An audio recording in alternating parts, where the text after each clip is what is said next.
Colby Covington is one of the best welterweights, and I don't think that's an argument, right? But he's had 2 swings at the belt. So is this fight against Leon Edwards his last chance at ever becoming champion? I think it is. And I think it's important for us to really take a deep dive into this. But before we do so, be sure to subscribe. I'm the MMA Casual, guys. I'm here for the long haul. Be sure to check out my content. So we have Leon Edwards coming in and just absolutely dethroning Kamaru Usman with their second and third fight. That last fight, he won by a unanimous decision. It wasn't close. Nothing like their second fight or their first fight. And he was crowned the welterweight champion of the UFC and the world. And you got to give it to him. But now he takes on Colby Covington, a fight where he said he didn't want, a fight where he was not open to. But Dana White kind of forced down his throat because everybody loves Colby Covington. He's become a fan favorite, and he's become a very good villain, right? But when you look in the past, if you look at Colby Covington's record, if you look at his history, not a lot of names under his belt, right? He beats Jorge Masvidal, Rafael dos Anjos, Tyron Woodley while he was declining. But what's notable about Colby Covington? Damian Maia?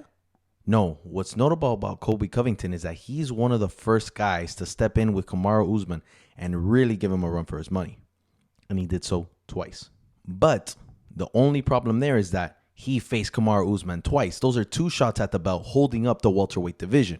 Now, I know the UFC is more than okay with holding up the welterweight division in any division at that.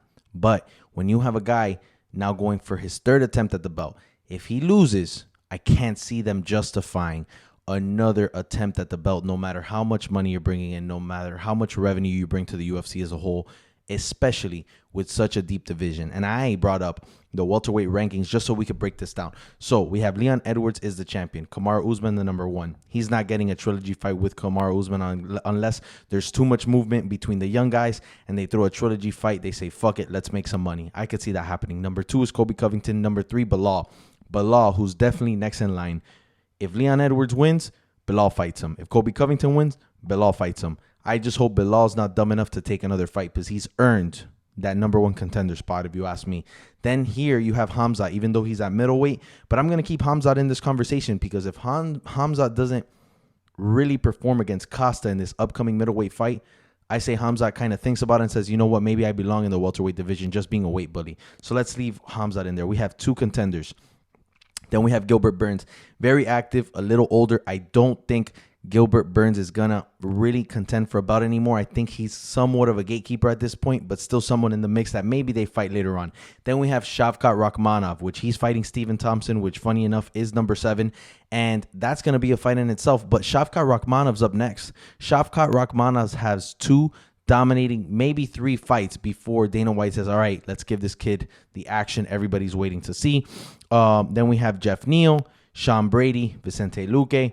Then, of course, very important, Ian Gary.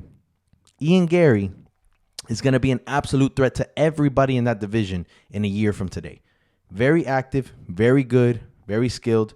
A year from today, he's contending for the belt or in the number 1 contender spot. Mark my words. Jack Della Maddalena, which a great performance against Kevin Holland, still undefeated in the UFC. That kid's bad news. So, my point, you have Colby Covington, someone who's been around for a while at this point, someone who's fought for the belt twice at this point. He's going for his 3rd attempt. You have to win. This is win or go home for him. And that's my whole point of this video, that Colby Covington cannot afford to lose against Leon Edwards because it will ruin his career. And just a quick note here, and I just want to say, yeah, I figured, but I wanted to be sure. I just Googled it. Colby Covington is also 35 years old, guys. And, you know, some guys have been in their prime around 35, 36, but we're definitely nearing the end of his career. So if he doesn't go for a good run now, if he just takes a loss now, you have 3 losses as in championship fights, and you're restarting at 35, 36 years old, it's not happening. It's going to take him 2, 3, maybe even 4 fights to get back to a championship fight, especially with this division, how deep it is and how much action and how much star power potential we have in that division. So if you ask me, Colby Covington, win or go home, that's my take. Let me know what you think in the comments below. Be sure to subscribe. I'm the MMA Casual.